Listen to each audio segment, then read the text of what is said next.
عین وقت اگر کوئی شخص وہ کام کرنے سے انکار کر دے جس کے لیے آپ نے بے شمار تیاریاں کی ہوں، یقیناً آپ کے پیروں کے نیچے سے زمین کھسک جائے گی، اور یہ معاملہ شادی کا ہو تو اور زیادہ زور کا جھٹکا لگے گا۔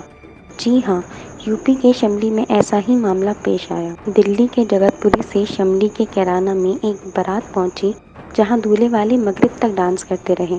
مقامی قاضی کے منع کرنے کے باوجود ان لوگوں نے ڈانس کرنا بند نہیں کیا۔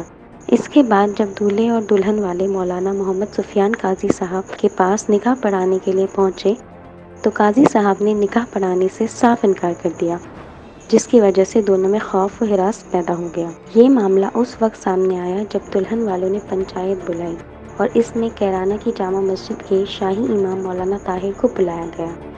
مولانا طاہر نے کہا کہ ہمارا یہ پیغام ہے کہ جہاں ڈی جے بجایا جا رہا ہو وہاں نکاح نہ پڑھایا جائے۔ شاہی امام نے بھی مولانا سفیان کے فیصلے کی ستائش کی۔ تو بارات آئی ہوئی تھی جگت پور دہلی سے، جیسے بارات آئی ہوئی تھی ظہر کے بعد میں مسجد سے نیچے اترا، بچوں کو پڑھا رہا تھا۔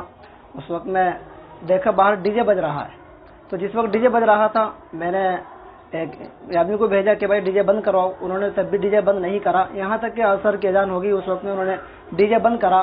عصر کی نماز پڑھتے ہی پھر انہوں نے دوبارہ ڈی جے شروع کر دیا ہے۔ اب وہ مغرب بعد آئے کہ جی نکاح پڑھا دیجیے، میں نے فوراً ان کو صاف صاف طور پر انکار کر دیا کہ میں نکاح نہیں پڑھاؤں گا۔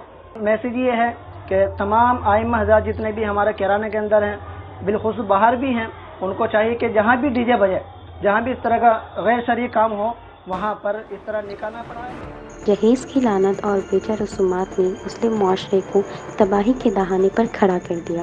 اگر امت مسلمہ کے مخلص لوگ اور علماء کرام جہیز والی شادیاں اور غیر شرعی شادیوں کو بائیکاٹ کرنا شروع کر دے تو معاشرے سے جہیز اور بیجا رسومات کا خاتمہ کسی حد تک ممکن ہو سکے گا۔